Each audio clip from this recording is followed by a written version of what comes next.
সেদিন ক্লাসের সবচেয়ে সুন্দরী মেয়েটি দাঁড়িয়ে কাঁদতে কাঁদতে বলেছিল আমি নাকি তার বুকে হাত দিয়েছিলাম, আমি নাকি তাকে নষ্ট করতে চেয়েছিলাম।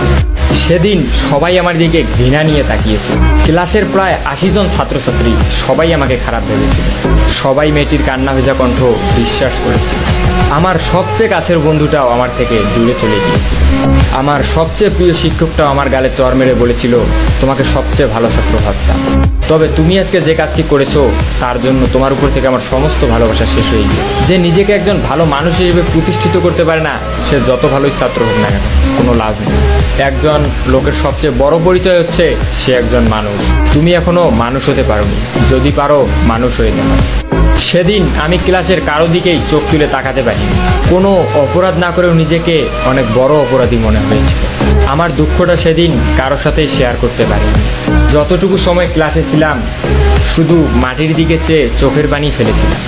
সেদিন আমি বুঝেছিলাম চোখের পানিরও দাম কম আর বেশি হোক, কারণ মেয়েটার চোখের পানি দেখে সবাই ইমোশনাল হয়ে গিয়েছিল। আমি সত্যিই মেয়েটার সাথে এসব কিছু করেছি কিনা এসব কেউ ভাবেওনি, চিন্তাও করেনি। সবাই মেয়েটার চোখের পানি দেখে তার সব কথাই বিশ্বাস করে নিয়েছিল। আমার চোখের পানি কাউকে আবেগী করতে পারিনি। আমার মতোই আমার চোখের পানিটাও কম দামি।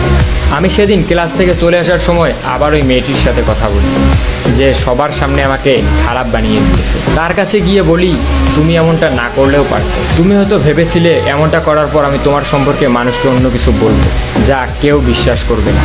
সবাই হয়তো ভাববে তোমার উপর প্রতিশোধ নেওয়ার জন্য তোমার নামে সব মিথ্যা কথা বানায় বানায় বলতেছে। কিন্তু তুমি হয়তো জানো না, তুমি এসব না করলে আমি তোমার সম্পর্কে কিছুই বলতাম।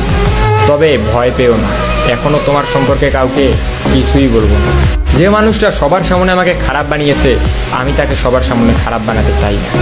কলেজ থেকে বাসায় ফেরার পথে যখন দেখলাম সবাই আমার দিকে তাকিয়ে আছে, তখন আমার বুঝতে বেশি একটা অসুবিধা হলো না।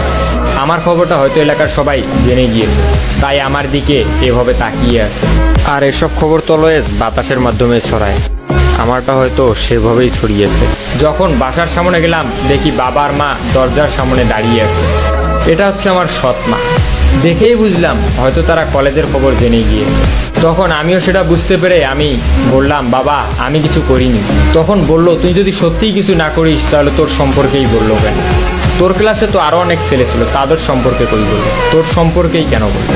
তুই এসব করেছিস জন্যই তোর সম্পর্কে বলেছিস। একটা মেয়ে কখনো তার মান সম্মান নিয়ে মিথ্যা কথা বলবে? মিথ্যা তো তুই বলছিস আমাদের সাথে। সৎমা যখন আমাকে কথাগুলো বললো তখন আমি চুপচাপ দাঁড়িয়েছিলাম, মাটির দিকে তাকিয়ে চোখের পানি অঝরে ফেলছিলাম। কি বলবো কিছুই বুঝতেছি। কিন্তু হঠাৎ করেই মা বাবাকে যে কথাগুলো বললো এগুলো শোনার জন্য আমি মোটেও প্রস্তুত ছিলাম। মা বাবাকে বলল তোমার এই ধর্ষক ছেলেকে আমাদের বাসায় রাখতে পারবো না। যদি তোমার ধর্ষক ছেলে বাসায় থাকে তাহলে আমি থাকবো না, আর আমি থাকলে ও থাকবে। আমার একটা মেয়েও আছে, আমি আর আমার মেয়ে ওর তো আপন কেউ না। সুযোগ পেলে কি না কি পড়ে বসবে, তুমি ওকে বের করে দাও বাসা থেকে। মা যখন বাবাকে কথাগুলো বললো আমার চোখ দিয়ে শুধু পানিই পড়ছে। আমি একসময় ভাবতাম আমার সৎমা হলে একসময় ঠিকই আমাকে আপন করে নেবে। আজ নিজেকে সবচেয়ে অপবিত্র মনে হচ্ছে। লজ্জায় অপমানে আমি আর সেখানে একটি মুহূর্ত দাঁড়িয়ে থাকতে পারি।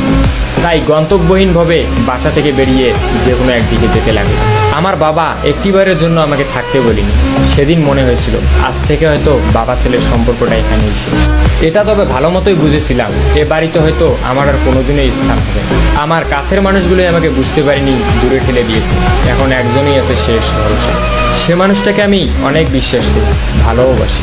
সেও আমাকে অনেক বিশ্বাস করে, ভালোবাসে। তবে কেন জানি না আজকে অনেক ভয় হচ্ছে। আর সবার মতো কি সেও আমাকে খারাপ ভাববে, আমাকে অবিশ্বাস করবে? অনেক প্রশ্নের উত্তর মনেই থেকে যাচ্ছে। সেই রাতটা নির্ঘুমভাবে সিয়াম নামের এক বন্ধুর বাসায় থেকে পরের দিন দুপুরে খেয়ে আমি চলে যাই আদিবার সাথে দেখা করতে। হ্যাঁ, আমি যেই মানুষটির কথা বলেছিলাম অনেক বিশ্বাস করি, সে আর কেউ নয়, সে হচ্ছে এই আদিবা। কিন্তু আদিবার সঙ্গে দেখা করতে গিয়ে আমি যা দেখলাম